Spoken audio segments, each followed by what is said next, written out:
کہ صاحب میں جس طرح سے زندگی چاہوں گزاروں تو ناممکن ہے، یہ غلط ہو جائے گا۔ کوئی آدمی اگر یہ کہے کہ نہیں دین کا اس سے کیا تعلق ہے، میں جیسے چاہوں کھاؤں، جیسے چاہوں پیوں، جیسے چاہوں رہوں، نہیں، وہ تو پیدائش کے بعد سے ہی اسلام نے قبضہ کر لیا، اور اسلام کا اقرار وہ عالم ارواح میں کر کے آیا ہے۔ الست بربکم قالوا بلا، بے شک میں اقرار کرتا ہوں کہ تو میرا رب ہے۔ تو رب اس دھرتی میں رہنے کے لیے، رب اس کائنات میں رہنے کے لیے ایک مکمل نظام زندگی قرآن مجید و فرقان حمید کی شکل میں دے رہا ہے کہ بھئی آؤ اب دیکھو قرآن کیا کہتا ہے، کیا کھاؤ گے کیا پیو گے، وہی کھاؤ گے اور وہی پیو گے جو میں کہتا ہوں، اور اسی طرح کھاؤ گے اور اسی طرح پیو گے اور اتنا ہی کرو گے جتنا میں کہتا ہوں، اس سے زیادہ نہیں ہوگا۔ اب کاروبار کے سلسلے میں آدمی کا دل چاہتا ہے، پیسہ جب ہوتا ہے پاس تو دل چاہتا ہے کہ اس کا جتنا چاہے خرچ کر دوں، اس کو لٹا دوں۔ پیسہ جب آتا ہے انسان کا دل چاہتا ہے یہ بھی خرچ کرو وہ بھی خرچ کرو، کہا کہ نہیں۔ انسان کا دل چاہتا ہے کہ شراب میں بڑی لذت ہے، اس لذت کو حاصل کر لوں، کہا کہ نہیں۔ حرام کاری میں اور زنا کاری میں بڑی لذت ہے، شہوت نفس کو پورا کرنے کے لیے بے شمار ذرائع ہیں اور پیسہ بھی ہے، اور حرام کار عورتیں بھی موجود ہیں، پراسٹیوٹ بھی ہیں، طوائفیں اور کنجریاں بھی ہیں۔ تو وہ فرماتا ہے نہیں، خبردار۔ کاروبار کرنے کے لیے سودی چکر ہے، سودی نظام ہے، دل چاہتا ہے کہ کاروبار اپنی مرضی سے کروں، سودی لین دین بھی کروں، پیسے کو کسی کو کوئی اگر مانگ رہا ہے ضرورت مند ہے تو اس کو پیسہ دوں، 100 روپے دوں اور 100 روپے پر 25 روپے کے حساب سے سود بھی لوں۔ دل تو چاہتا ہے کیونکہ پیسہ دگنا ہو جائے گا، پیسہ بڑھ جائے گا۔ بہت سے لوگ ایسے ہیں جو 100 پر 50 روپے بھی لے لیتے ہیں، بہت سے ایسے ہیں جو سود دیتے ہیں 100 روپے تو 100 روپے اس پر قرض دیتے ہیں، 100 روپے تو 100 روپے سود کا بھی لے لیتے ہیں۔ اتنا بھی ایسا بھی ہوتا ہے، سود مرکب کہلاتا ہے، سود مرکب۔ تو یہ انٹرسٹ یوزری، اس کو سود کہتے ہیں یوزری انگریزی میں، یوزری انٹرسٹ، پیسہ بڑھتا ہے بغیر کسی محنت کے بڑھتا ہے، تو دل چاہتا ہے آدمی کا کہ یہ بھی کرے۔ بغیر محنت کے پیسہ بڑھتا ہے، جوا کھیلنے میں گھٹتا بھی ہے لیکن بڑھتا بھی ہے۔ بڑی بڑی لاٹریاں چل رہی ہیں، 1-1 ملین 2-2 ملین گھر بیٹھے مل جاتا ہے۔ تاش کے پتے کھیلنے میں ذرا سی دیر میں آدمی لکھ پتی کروڑ پتی ہو جاتا ہے، اور ذرا سی دیر میں مفلس اور کنگال بھی ہو جاتا ہے۔ لیکن اس خسارے کو نہیں دیکھتا آدمی، اس لالچ میں رہتا ہے کہ اب یہ 1 لگایا ہے تو 2 مل جائیں گے، 2 مل گئے ہیں تو پھر چاہتا ہے کہ وہ ہو 1 کے 2 تو مل گئے، چلو اب ایک اور وقت ہے، چلو پھر ٹرائی کرو، تو 2 کے 4 مل جائیں گے۔ جب 4 مل جاتے ہیں تو پھر سوچتا ہے 25 ملیں گے، اور پھر ایسا بھی ہوتا ہے کہ اس کے بعد وہ 25 بھی چلے جاتے ہیں، تو یہ ہوتا رہتا ہے۔ لیکن وہ جو لالچ اور ہوس ہے وہ بڑھتی رہتی ہے، وہ کم نہیں ہو پاتی۔ تو دل چاہتا ہے بہت سے کاموں کو کرنے کو، بہت سے اخراجات کو کرنے کو، بہت سی چیزوں کے خریدنے کو دل چاہتا ہے، لیکن اللہ رب العالمین جل جلالہ وعم نوالہ ارشاد فرماتا ہے۔ کیا ارشاد فرمایا؟ یعنی یہ بھی ہدایت ہے، یعنی یہ بھی بات کہی گئی ہے۔ بات بظاہر چھوٹی سی ہے، چھوٹی سی لگتی ہے، لیکن کتنی اہم بات ہے کہ قرآن میں اس کی نشاندہی کی گئی۔ رب العالمین جل جلالہ وعم نوالہ ارشاد فرماتا ہے انہ لا يحب المسرفین۔ اللہ رب العالمین اسراف کرنے والوں کو پسند نہیں فرماتا۔ اسراف، اسراف، اللہ رب العالمین اسراف کرنے والوں کو، فضول خرچی کرنے والوں کو پسند نہیں فرماتا، اللہ پسند نہیں فرماتا۔ قرآن کی یہ آیت آ گئی، پھر اور آگے چلیے۔ رب العالمین جل جلالہ وعم نوالہ ارشاد فرماتا ہے ان المبذرین کانوا اخوان الشیاطین۔ تبذیر کرنے والے، فضول خرچی کرنے والے اور پیسے کی اپنی نمائش کرنے والے، اپنے پیسے کی نمائش کرنے والے، میں پیسے والا ہوں، اور پیسہ کیونکہ میرے پاس ہے تو 40 لاکھ روپے کی تقریباً لینڈ کروزر گاڑی ہونی چاہیے تاکہ لوگوں کو معلوم ہو کہ میں پیسے والا ہوں۔ 35 لاکھ روپے کی میشو ایسے ہی کچھ نام ہے اس کا، میشو یہ کوئی کمپنی ہے جاپانی، میشو اب یہ نام بھی لینے پڑتے ہیں۔ اس کا سیدھا سادہ نام ہے پجیرو، میشو کمپنی کی پجیرو، ٹویوٹا کمپنی کی لینڈ کروزر، 35 لاکھ روپے۔ جو میں نے تحقیق کی، میں تحقیق کے بعد بات کیا کرتا ہوں، پوچھتا رہتا ہوں لوگوں سے، بھئی کتنے کی آتی ہے، کیسے آتی ہے، کیوں کر آتی ہے، کیسے خریدتے ہو، کتنے میں خریدتے ہو، پھر اس کا انشورنس کتنا دیتے ہو، پھر اس کا سالانہ ٹیکس کتنا دیتے ہو، یہ ساری تفصیلات لوگوں سے معلوم کرتا ہوں۔ تو 40 لاکھ روپے میں وہ پڑتی ہے لینڈ کروزر، 35 لاکھ روپے میں تقریباً جا کے پجیرو پڑتی ہے، اور پھر 80 لاکھ روپے میں مرسیڈیز گاڑی آتی ہے۔ اب یہ ساری تحقیق جو ہے آپ سوچتے ہوں گے کہ کیا ہو گیا ان کو، کیوں تحقیقات کرتے پھرتے ہیں؟ بھئی جس کے پاس خود گاڑی نہ ہو اس کو کیا ضرورت ہے تحقیقات کرنے کی، یہ کتنے کی آئی، یہ کتنے کی گئی؟ لیکن تحقیقات تو کرنی چاہیے، معلوم تو ہونا چاہیے کہ یہ ضروریات زندگی میں سے ہے یا فضول خرچی ہے۔ قرآن مجید و فرقان حمید کے معیار پر اب اس کو دیکھنا ہوگا۔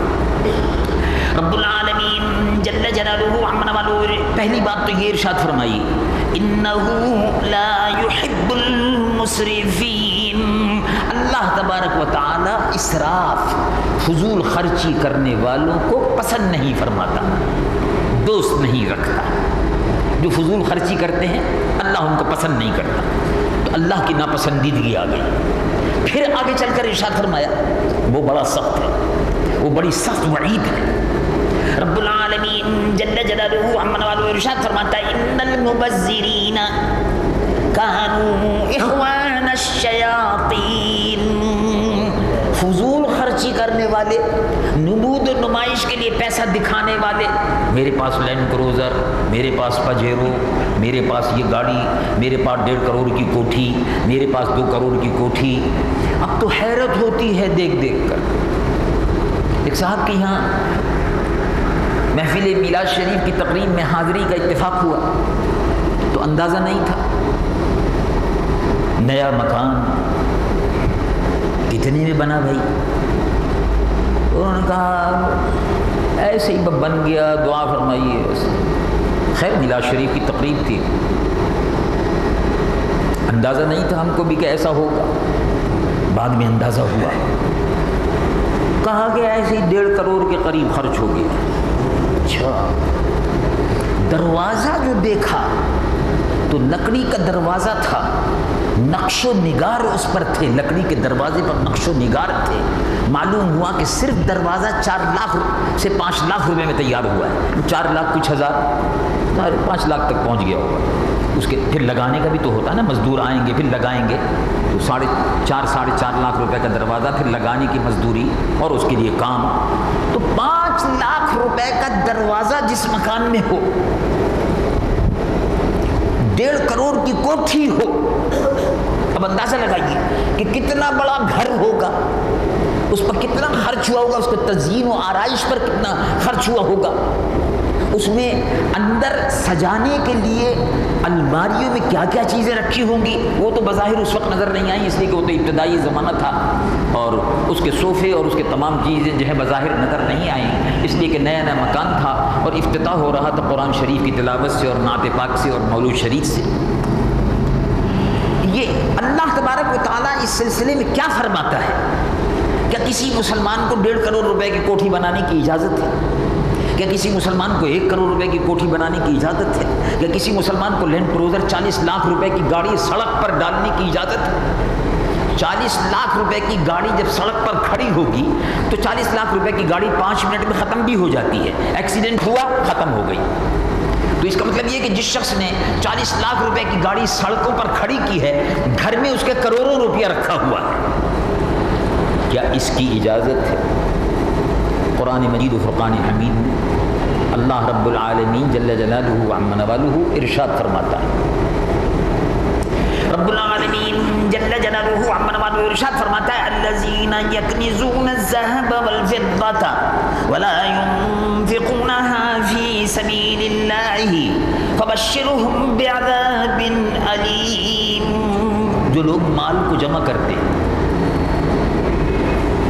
یکنزون الذهب والفضة، سونے چاندی کو اکٹھا کر کے رکھتے ہیں اور اللہ کی راہ میں خرچ نہیں کرتے، 40 لاکھ روپے کی گاڑیاں خرید لیتے ہیں، 80 لاکھ روپے کی مرسیڈیز 500 خرید لیتے ہیں، بلٹ پروف گاڑیاں خریدتے ہیں، بلٹ پروف جن پر گولی کا اثر نہ ہو،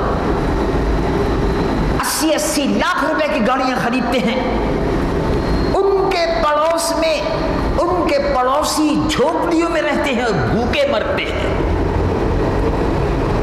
کیا خیال ہے کہ نہیں پوچھا جائے گا؟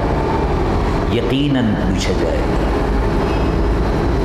یقیناً پوچھا جائے گا۔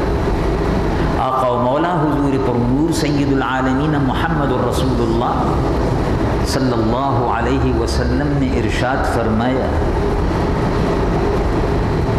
کہ کسی شخص کا پڑوسی اگر بھوکا ہو، وَجَارُهُ جَائِعٌ، پڑوسی بھوکا ہو تو قیامت کے دن اللہ رب العالمین اسے سوال فرمائے گا، اس کا حساب ہوگا۔ اور اگر اتنی عظیم الشان کوٹھیوں میں رہنے والا اپنے پڑوسی مسلمان پر ایک پیسہ خرچ نہ کرے، اس کے بچوں کے لیے، اس کے گھر کے لیے جو فقر اور فاقے سے مر رہا ہو، اس کے لیے کوئی انتظام نہ کرے، وَجَارُهُ جَائِعٌ، جس کا پڑوسی بھوکا رہے، اللہ تبارک و تعالیٰ کے عذاب سے قیامت کے دن بچ نہیں سکے گا۔ یہ وعید ہے، یہ پڑوسیوں کے حقوق ہیں۔ بڑی بڑی عظیم الشان گاڑیاں اور کوٹھیاں 1.5 کروڑ 2 کروڑ 4 کروڑ روپے کی بنا کر لوگ باغ اللہ کو اور اس کے رسول کو ناراض کرتے ہیں، قرآن کی آیات کی کھلم کھلا خلاف ورزی کرتے ہیں۔ اسی لیے اللہ رب العالمین نے ارشاد فرمایا کہ جو لوگ اسراف بیجا کرتے ہیں، نمود و نمائش، لوگوں پر اپنی امارت، اپنی دولت کا رعب ڈالنے کے لیے بڑی بڑی عظیم الشان کوٹھیاں اور بڑی بڑی گاڑیاں اسراف بیجا کے طور پر رکھتے ہیں، وہ کون لوگ ہیں؟ ان کا کیا حکم ہے؟ کچھ تو قرآن نے فرمایا ہوگا، یقیناً کہا ہوگا، جو قرآن پیدائش سے لے کر موت تک ہماری رہنمائی فرماتا ہے، وہ قرآن کیا ارشاد فرماتا ہے؟ رب العالمین جل جلالہ وعم نوالہ ارشاد فرماتا ہے ان المبذرین کانوا اخوان الشیاطین، فضول خرچی کرنے والے اور نمود و نمائش اور بیجا اپنی امارت اور اپنی دولت کا بیجا اظہار کرنے والے، لوگوں پر اپنی دولت کی نمائش کر کے ان پر رعب ڈالنے والے لوگ، یہ شیطان کے بھائی ہیں۔ اخوان الشیاطین، شیطانوں کے بھائی ہیں۔ ایسے لوگوں کا لقب اللہ رب العالمین نے قرآن میں تجویز فرما دیا کہ یہ شیطان کے بھائی ہیں۔ کون مسلمان ہے جو شیطان کا بھائی بننا منظور کر سکتا ہے؟ غور فرمائیے۔ صحابہ رضوان اللہ علیہم اجمعین، حضور پرنور سید العالمین محمد الرسول اللہ صلی اللہ علیہ وسلم نے ارشاد فرمایا، اللہ تبارک و تعالی جل جلالہ وعم نوالہ کی رحمت ہے، اس کا فضل ہے اس مسلمان پر کہ جس کو اللہ تبارک و تعالی نے ایک مکان عطا فرمایا، رہنے کے لیے ایک اچھا سا مکان عطا کر دیا، جس میں گنجائش کے ساتھ وہ آرام سے رہ سکتا ہے، اور ایک سواری اس کو دے دی جس میں آرام کے ساتھ وہ اپنا آنے جانے کا کام کر سکتا ہے۔ اور ایک نیک اور صالحہ بیوی دے دی۔ دنیا کی زندگی میں یعنی اسلام نے یہ نہیں فرمایا کہ مکان مت بناؤ، مکان بناؤ، استطاعت اگر ہو، حلال روزی اگر ہو، اور اللہ تبارک و تعالیٰ وسعت دے تو اپنے رہنے کے لیے ایک مکان بنا لو۔ اور سواری کے لیے جو چیز ملتی ہے، اس زمانے میں سواری اونٹ ہوتی تھی، اب اس زمانے میں چھوٹی چھوٹی گاڑیاں اور رکشہ اور سائیکل بھی ہے۔ استطاعت کے مطابق جو سواری مل جائے وہ لے لو، یہ نہیں ہے کہ مرسیڈیز ہی 80 لاکھ روپے کی ہو۔ اور نیک اور صالحہ بیوی، جس شخص کو اللہ تبارک و تعالیٰ نے رہنے کے لیے ایک مکان دے دیا، سواری کے لیے اللہ تبارک و تعالیٰ نے سواری دے دی اور نیک اور صالحہ بیوی دے دی، اس کو چاہیے کہ قناعت کے ساتھ زندگی گزارے تاکہ اس کا کم سے کم حساب قیامت کے دن ہو، کم سے کم حساب۔ اب دیکھیے یہاں ایک محکمہ ہے جس کو کہتے ہیں محکمہ انکم ٹیکس،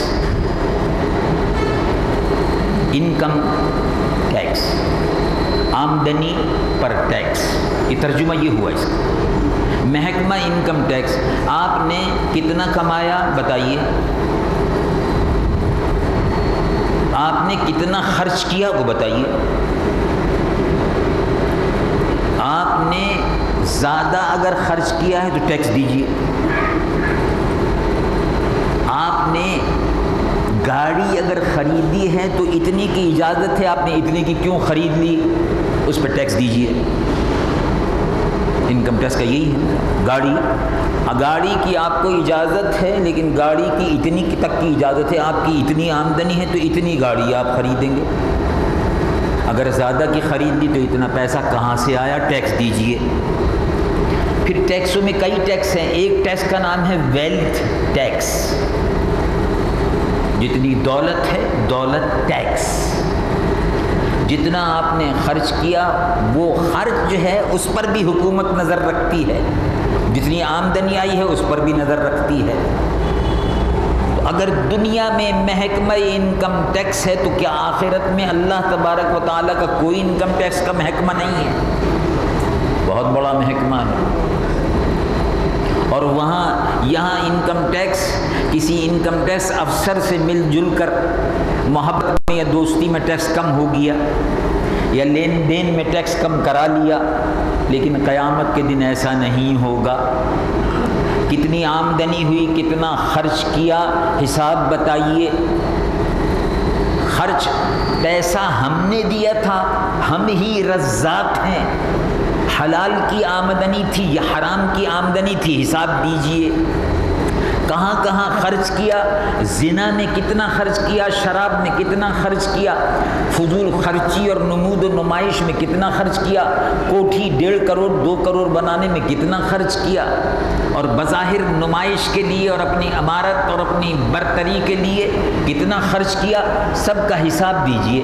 اسی لیے حضور پر نور سید العالمین محمد الرسول اللہ صلی اللہ علیہ وسلم نے ارشاد فرمایا، حاسبو انفسکم قبل ان تحاسبوا۔ سبحان اللہ، بڑی مختصر سی حدیث ہے لیکن دریا کو کوزے میں بند کر دیا۔ جوامع الکلم، حضور پر نور صلی اللہ علیہ وسلم جوامع الکلم ارشاد فرماتے ہیں، حضور کو جامعیت عطا فرمائی تھی، مختصر سے جملوں میں حکمت کے بھرے ہوئے موتی۔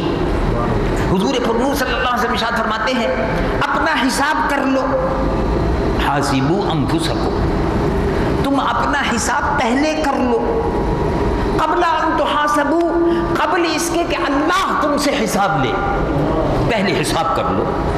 جس طرح انکم ٹیکس ڈپارٹمنٹ کے سال کا جب موقع آتا ہے تو گھبراہٹ شروع ہو جاتی ہے، کتابیں تیار کرو، کھاتا تیار کرو، یہ تیار کرو، منشی کو بلاؤ، اکاؤنٹنٹ کو بلاؤ، فلاں کو بلاؤ، جلدی حساب کتاب کرو، تیار کرو، اس لیے کہ انکم ٹیکس کے سامنے پیش ہونا ہے۔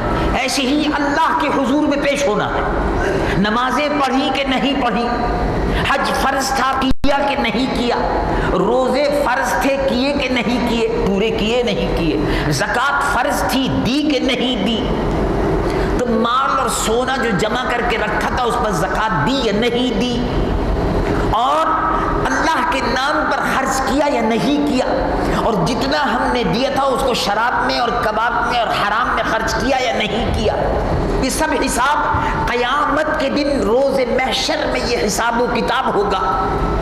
اور جو لوگ اسراف بیجا کرتے ہیں، اللہ تبارک و تعالیٰ فرماتا ہے اخوان الشیاطین، وہ شیطانوں کے بھائی ہیں اور قیامت کے دن وہ شیطان کے ساتھ جائیں گے۔ نتیجہ ظاہر ہے، اللہ اللہ، اسی زمانے میں احتساب کا اور اسراف کا اور سادگی کا تصور کس طرح سے شروع ہوتا ہے، اب ملاحظہ فرمائیے۔ حضور پر نور سید العالمین محمد الرسول اللہ صلی اللہ علیہ وسلم، میں خود بھی گناہ گار ہوں، سیاہ کار ہوں، اور دعا فرمائیے اللہ تعالیٰ مجھ کو بھی عمل کی توفیق دے۔ تو غلطیاں ہو ہی جاتی ہیں، اور عمل میں بھی بہت ناکارہ ہوں، لیکن بیان اس لیے کر رہا ہوں تاکہ شاید بیان کرنے کے بعد اللہ تعالیٰ مجھ کو بھی عمل کی توفیق عطا فرمائے۔ اپنے آپ کو بھی نصیحت کر رہا ہوں۔ حضور پر نور صلی اللہ علیہ وسلم کی خدمت اقدس میں امیر المومنین سیدنا عمر رضی اللہ عنہ وارضہ دروازے پر حاضر ہوئے اور عرض کیا اجازت ہے حاضر ہو جاؤں؟ حضور پر نور صلی اللہ علیہ وسلم نے ارشاد فرمایا اندر آ جاؤ۔ حضور پاک صلی اللہ علیہ وسلم کا مکان مبارک ایک حجرہ تھا، ایک حجرہ تھا۔ اب ہم تو فلیٹ کی زندگی سے بھی گھبرا جاتے ہیں کہ 3 کمروں کا فلیٹ ہے بہت چھوٹا ہے، 2 کمروں کا فلیٹ ہے بہت چھوٹا ہے، 4 کمروں کا فلیٹ ہے بہت چھوٹا ہے، 120 گز کا مکان ہے بہت چھوٹا ہے، اور بہت سے لوگ کہتے ہیں 500 گز کا مکان تو بہت چھوٹا ہوتا ہے، اور بہت سے لوگ کہتے ہیں 1000 گز کا مکان بہت چھوٹا ہے، بعض کہتے ہیں 2000 گز کا مکان بھی بہت چھوٹا ہے، اور 1.5 کروڑ کی کوٹھی بنانے کے بعد بھی کہتے ہیں بہت چھوٹا ہے، معمولی سا ہے، 1.5 کروڑ سے معمولی رقم ہے۔ لیکن کائنات کے آقا حضور پر نور سید العالمین محمد الرسول اللہ صلی اللہ علیہ وسلم جس حجرے میں مقیم تھے، مسجد کے ساتھ دروازہ تھا، پردہ پڑا رہتا تھا، حضور پر نور اسی حجرے میں مقیم تھے۔ ام المومنین عائشہ صدیقہ رضی اللہ تعالی عنہا ارشاد فرماتی ہیں کہ جب ہم سوتے تھے تو اگر میں پیر پھیلاتی تھی تو رسول اللہ پیر نہیں پھیلا سکتے تھے، اور اگر حضور پیر پھیلاتے تھے تو میں پیر نہیں پھیلا سکتی تھی، حجرے میں اتنی گنجائش نہیں تھی۔ یہ تھا وہ حجرہ، یہ تھا وہ مکان جو کائنات کے آقا صلی اللہ علیہ وسلم کا تھا، حجرہ مبارک، جن کے متعلق اللہ رب العالمین نے قرآن میں فرمایا، اور خود حضور پر نور سید العالمین مصطفیٰ صلی اللہ علیہ وسلم نے حدیث مبارک میں ارشاد فرمایا لو شئت لصارت معي جبال الذهب